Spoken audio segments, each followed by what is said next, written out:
आज हम लोग 10th क्लास का साइंस डिस्कशन करेंगे। क्वेश्चन 40 सब्जेक्टिव क्वेश्चन डिस्कशन करेंगे। आप लोग भी ध्यान से सुनिएगा। जो भी कमी जैसी होगा उसको आप लोग का पूर्ति किया जाएगा। अक्सर इसमें अधिकतर के आंसर आप लोग को पता ही होगा। ठीक, जितना ऑब्जेक्टिव डिस्कशन दिया जाए उसको याद कीजिएगा। भरसक हर एक क्वेश्चन पर, हर एक ऑप्शन पर बात किया जाएगा, चर्चा किया जाएगा। देखते हैं। जय मां Saraswati study centre, offline online दोनों क्लास व्यवस्था। यूट्यूब चैनल यही है, JMSSC पारसा सारण बिहार। ठीक, ये चैनल पर सब्सक्राइब कीजिएगा। लोग आप लोग तो करबे किए हैं। यूट्यूब पर बोला जा रहा है जो भी चैनल को सब्सक्राइब कीजिए लोग, और लाइक और शेयर तो सबका कर, सबको ही वो करना है। आज मुख्य दिन है। कौन सा दिन है जी? कौन सा दिन? गांधी जी का जन्मदिन है। अहिंसा दिवस कहिए, शांति दिवस कहिए। ठीक, आज हमारे राष्ट्रपिता महात्मा गांधी जी का जन्मदिन है। ठीक, तो स्कूल सब बंदे होगा। आज हम लोग महात्मा गांधी जयंती मना रहे हैं। उसी उपलक्ष्य में आप लोग को 40 VVI क्वेश्चन का एक बंच दिया जा रहा है स्पेशल प्राइज में। चलिए, प्रकाश के परिवर्तन के कितने नियम होते हैं? अब इसमें पूछा जाए 2 नियम होता है तो देखो ऑब्जेक्टिव में तो प्रकाश के परिवर्तन के 2 नियम, अपवर्तन के भी 2 नियम। प्रकाश के परिवर्तन के 2 नियम, अपवर्तन के सबको पता है।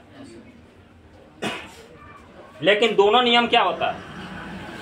इसका एक नियम होता है, 2 नियम होता है। तो आपको ऑब्जेक्टिव क्वेश्चन तो ठीक है 2 मार दीजिएगा।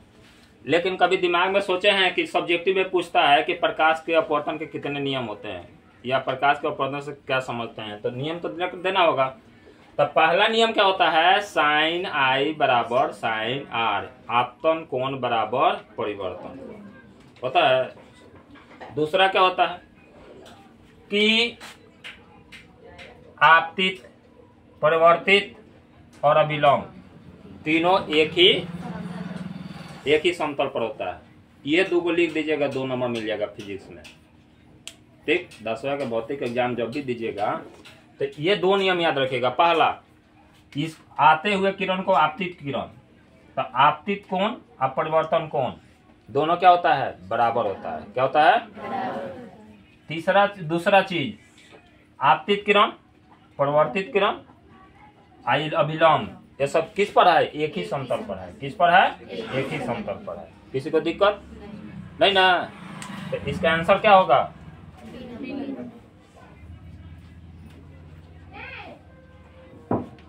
इसका आंसर कुछ ही लोग का गलती होगा जो आंख मूंद के मारे होंगे, जय माता दी वाला, नहीं तो अधिकतर लोग का सही होगा। आगे बढ़ते हैं। ये भी इम्पोर्टेंट है, ये कॉम्पिटिटिव एग्जाम में भी बहुत पूछता है। कॉम्पिटिटिव एग्जाम में क्या पूछता है बता देते हैं।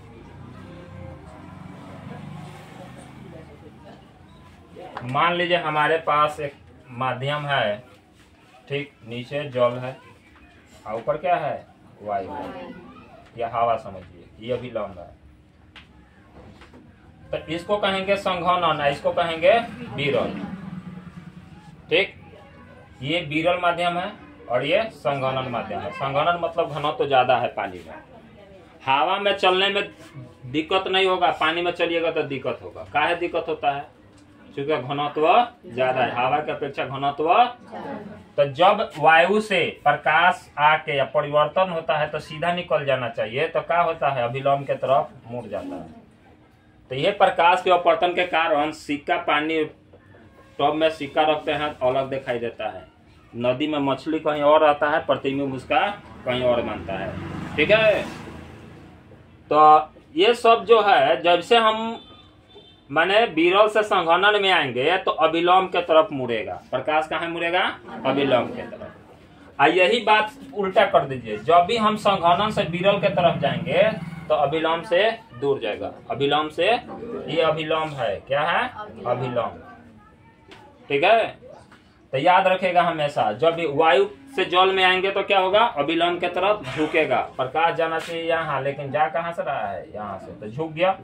दूरी होना चाहिए लेकिन हो गया दूरी है, तो कम झुका ना जी अभिलंब की तरफ। आज जैसे दूर हटेंगे, मतलब दूर हटने का नहीं कर रहा, जैसे हम इसका उल्टा प्रक्रिया कर देंगे, अब कर देंगे जल ऊपर और वायु नीचे, तो जल ऊपर वायु नीचे, तो विलोम से क्या हो जाएगा? दूर जाएगा। क्या जाएगा? दूर जाएगा। समझा गया? तो अब इसका जवाब दीजिए लोग, क्या होगा? ए नंबर। अच्छा, क्वेश्चन याद देते हैं। अविलोम की ओर झुकेगा। समझा गया? अगला क्वेश्चन कह रहा है कि निम्नलिखित में किस लेंस को अपसारी लेंस कहते हैं? किसको कहते हैं? अवतल लेंस को। तो लिख लीजिए लोग अवतल लेंस। लेकिन उत्तल लेंस को क्या कहते हैं? अभिसारी। ये बार बार पूछता है, ठीक है, ये बार बार पूछता है। और उत्तल लेंस को अभिसारी लेंस लिख लीजिए यहीं। उत्तल लेंस को अभिसारी लेंस, उत्तल लेंस अभिसारी लेंस, अवतल लेंस अपसारी लेंस, अवतल लेंस अपसारी लेंस। हो गया? इसका तो बता रही, तो उत्तल अवतल दिया है। ठीक, अगर जो हम यही कहे किस दर्पण को अपसारी दर्पण कहते हैं, किस दर्पण को, ये दर्पण और लेंस के बात हटाइए, लेंस है यहाँ, वही दर्पण की बात कर रहे हैं। किस दर्पण को अपसारी दर्पण कहते हैं? तो उत्तल दर्पण। क्या हो जाएगा? यहाँ जाके पलट जाएगा, उत्तल दर्पण। उत्तल दर्पण को क्या कहते हैं? अपसारी दर्पण। तो अभिसारी दर्पण किसे कहेंगे? अवतल दर्पण। पढ़े ना, उत्तल दर्पण, अवतल दर्पण, समतल दर्पण।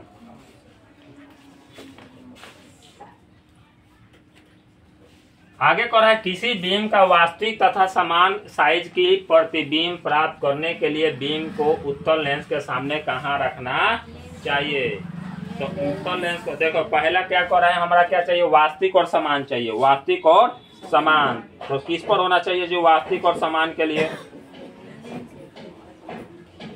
थी 2f पर, लेंस के फोकस दूरी की दुगनी दूरी पर 2f पकड़े के कहल जाला।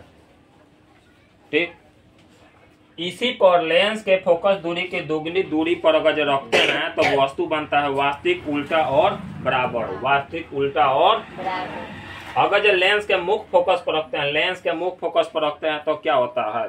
बोलिए, लेंस के मुख्य फोकस पर रखेंगे तो आभासी, सीधा और बारा बनेगा। एक सामने लिखो, आभासी, सीधा और बारा। प्रतिबिंब कैसा बनेगा इस पर? लेंस f1 पर यानी मुख्य फोकस पर रखेंगे तो वास्तविक, क्या लिखेंगे? वास्तविक, उल्टा और बहुत बड़ा। वास्तविक, उल्टा और बहुत बड़ा। कहां पर? मुख्य फोकस पर रखे तो f1 पर। अगर जो लेंस के f2 पर रखे तो कैसा बनेगा? वास्तविक, उल्टा और, वास्तविक, उल्टा और बराबर। वास्तविक, उल्टा और बराबर। अगर जो कहें अनंत पर रखेंगे तो वास्तविक, उल्टा और बहुत छोटा। अनंत पर रखेंगे तो वास्तविक, उल्टा और बहुत छोटा। लेंस के प्रकाशिक केंद्र तथा मुख्य फोकस के बीच रखेंगे। प्रकाशिक केंद्र C और F के बीच में रखेंगे तो क्या होगा? लेंस तथा f1 तो कैसा होगा जी? आभासी, सीधा और बड़ा। आभासी, सीधा और बड़ा। हो गया?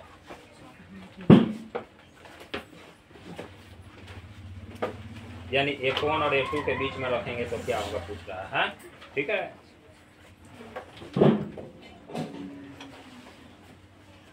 अब आगे बढ़ते हैं।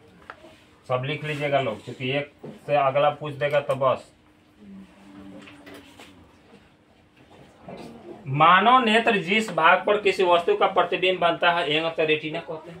क्या कहते हैं? लेकिन इसमें तो रेटिना है नहीं, सीधा सीधा भाषा समझते हैं हम लोग, क्या कहते हैं? रेटिना। लेकिन इसमें रेटिना है कहीं? नहीं है, तो क्या कहेंगे? दृष्टि पटल। क्या कहेंगे? दृष्टि पटल। यहाँ बगल में लिख लीजिए रेटिना।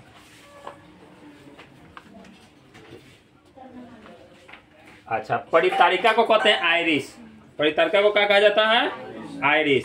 ये क्या करता है? प्रकाश को नियंत्रित करता है। लिख लो, आइरिस क्या करता है? प्रकाश को नियंत्रित करता है। यहाँ लिख लीजिए लोग पेपर में, प्रकाश को नियंत्रित करता है। अगला क्वेश्चन आ जाए कि प्रकाश को, हमारे आंख में प्रकाश को नियंत्रित कौन करता है? तो परितारिका। ठीक। पुतली का क्या काम है? बोलिए लोग। ये पुतली जो होता है, जैसे ज्यादा प्रकाश होता है तो सिकुड़ना, और जहाँ अंधेरा हो जाता है तो फैलना, ये काम करता है। कर्निया का क्या काम है? बोलिए। अरे यही से पता प्रकाश पड़ता है, आंख का मतलब उभरा हुआ भाग, उत्तल लेंस। ठीक। अगला क्वेश्चन में आते हैं। किसी माध्यम के अपवर्तनांक साइन आई बाई ऑप्शन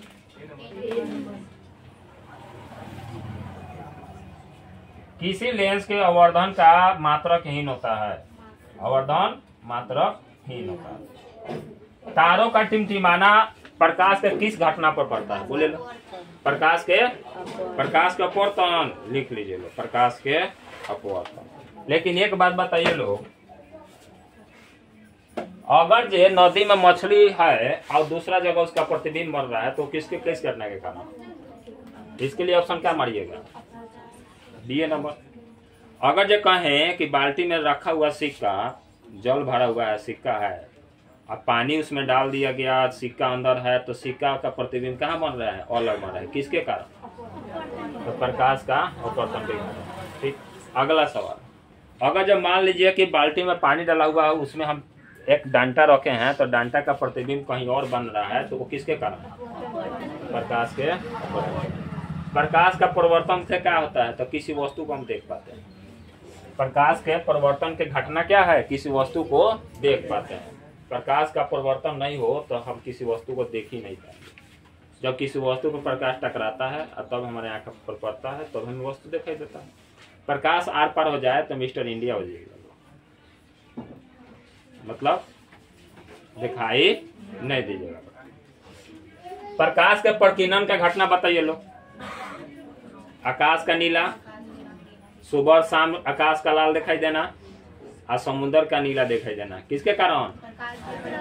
प्रकाश के। अब प्रकाश का वन विक्षेपण के घटना बताइए लो। इंद्रधनुष। लिखिए, प्रकाश का वर्ण विक्षेपण होता है तो क्या निर्माण होता है? इंद्रधनुष निर्माण होता है। क्या निर्माण होता है? इंद्रधनुष होता है। प्रकाश का प्रकीर्णन के कारण क्या होता है? बता सकते हैं? अब वही बताएं। आकाश का नीला दिखाई देना, ठीक। समुद्र का नीला दिखाई देना, जल सब देखते हैं, नीला दिखाई देता है। चलिए, 9 नंबर क्वेश्चन क्या कर रहा है कि किसी चालक का प्रतिरोध किस पर निर्भर करता है? तो सब पर करता है।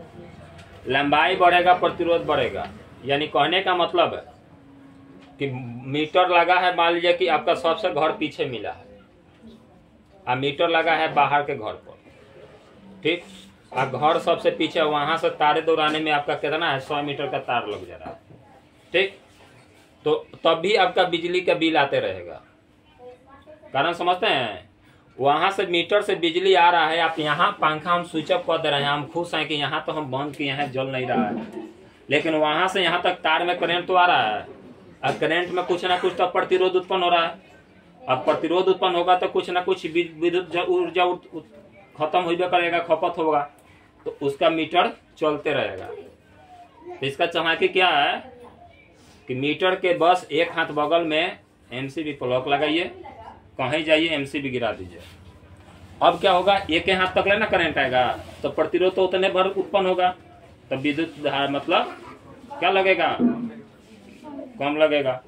अब इसीलिए तो चालक की लंबाई पर भी निर्भर करता है, चालक के अनुप्रास्थ काट क्षेत्रफल पर भी निर्भर करता है, चालक के पदार्थ की प्रकृति पर, मतलब तार के मोटाई पर, पदार्थ के प्रकृति पर, अब एक तांबा का तार लगाने के बदले लोहा का तार लगाइए तो करंट ज्यादा, बिजली बिल ज्यादा उठेगा, क्योंकि उसमें प्रतिरोध ज्यादा है।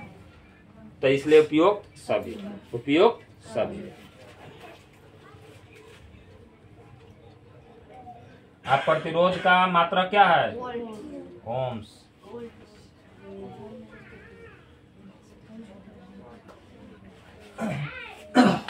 निम्नलिखित में विद्युत शक्ति का ऐसा मात्रा क्या होता है जी? वाट। तो लिख लीजिए लोग वाट। एम्पियर किसका मात्रक है?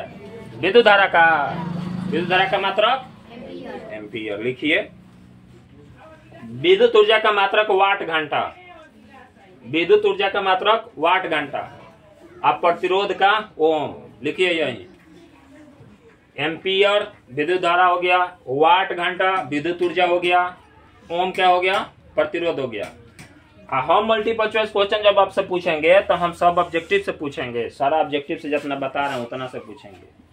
ये मन समझ लीजिएगा लोग कि एक एक ना सर क्वेश्चन बोलेंगे, एक एक ना ऑप्शन बोलना है, सारे ऑप्शन से प्रश्न बनेगा तो पूछिएगा। चलिए हो गया। अब 11 नंबर क्वेश्चन क्या कर रहा है जी? विद्युत परिपथ में विद्युत धारा को मापने के लिए निम्नलिखित में किस उपकरण का इस्तेमाल किया जाता है? तो ऑप्शन आपके पास है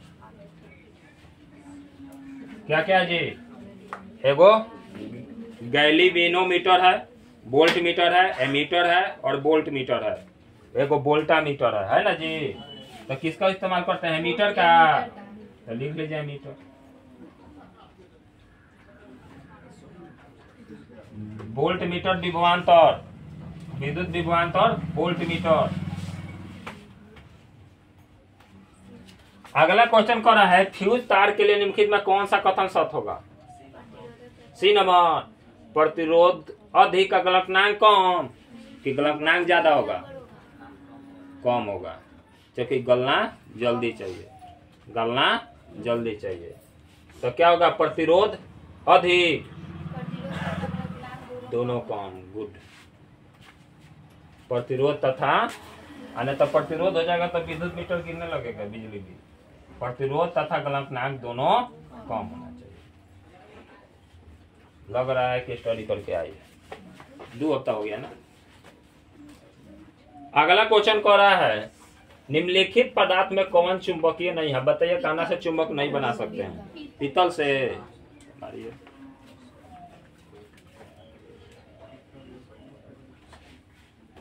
अगला क्वेश्चन क्या कर रहा है? किसी विद्युत धारावाही सीधी लंबी परिनालिका के भीतर चुंबक का क्षेत्र माना क्या होता है? देखिए इसके सिरे की ओर जाने पर बढ़ता है। विद्युत धारा के चुंबकीय प्रभाव का खोज किसने किया था जी? ऑस्टेड।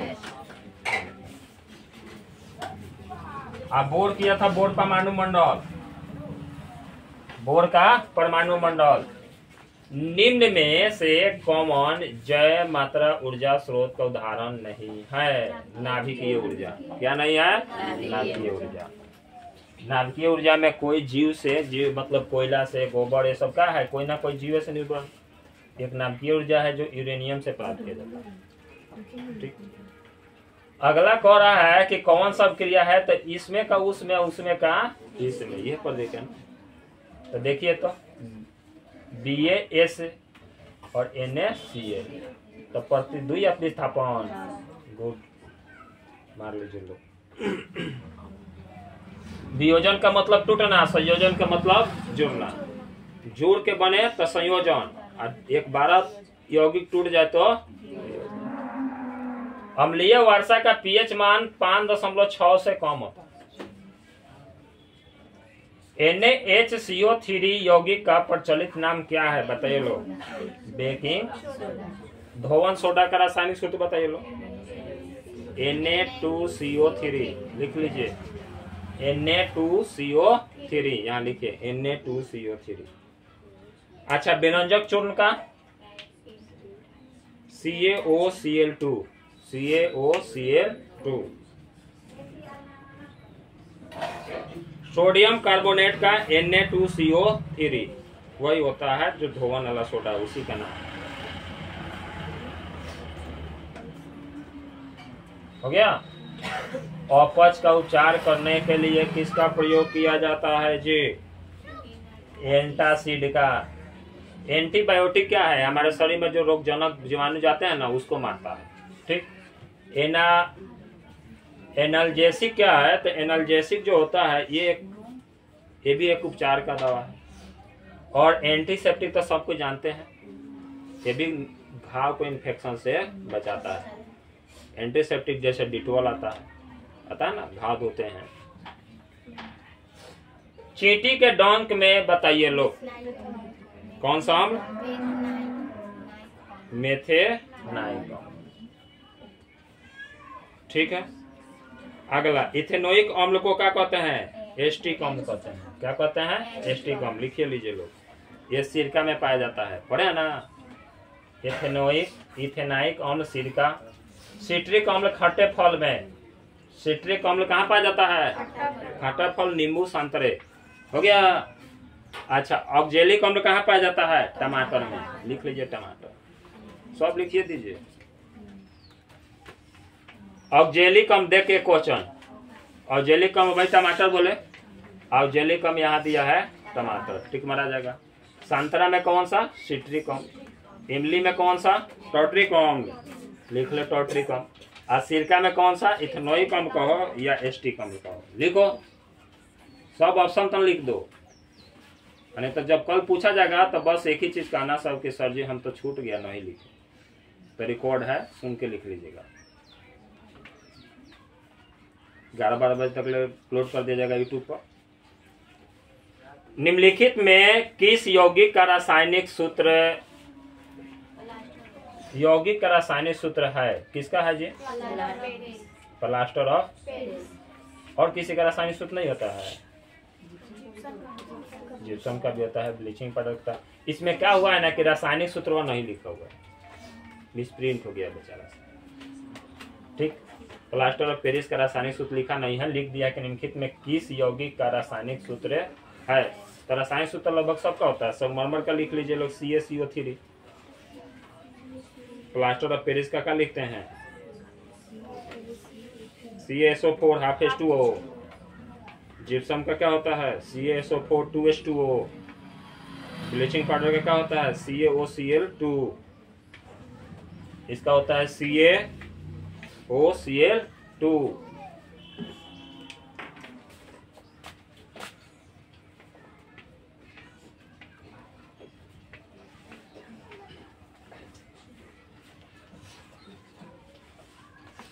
जिप्सम से बनाया जाता है प्लास्टर ऑफ पेरिस।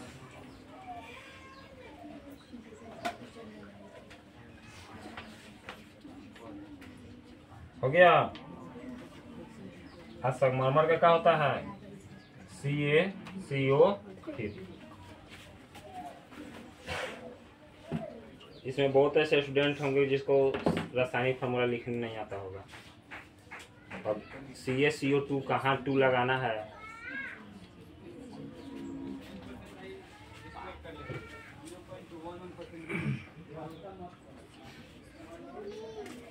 आप लोग को बताया गया है परियोगिक टेबल जब भी चर्चा करते हैं तो उसमें चर्चा किया निम्नलिखित में कौन सा कमरे के तापमान पर द्रव अवस्था में पाया जाता है या तरल अवस्था? यहाँ द्रव भी लिख सकते हैं। पारा, धातु में पारा, अधातु में क्या चीज? ठीक है, ब्रोमीन लिख लो।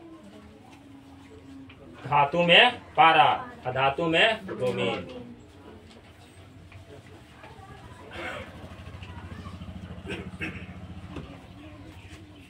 ये भी हो गया। अब अगले क्वेश्चन 80 का ऑब्जेक्टिव है, 40 को आज डिस्कशन 40। नाइट्रोजन के 2 परमाणुओं के बीच कितने बंध होते हैं? तो ट्रिपल बंध होता है, N के N। कितना होता है? 3 पर।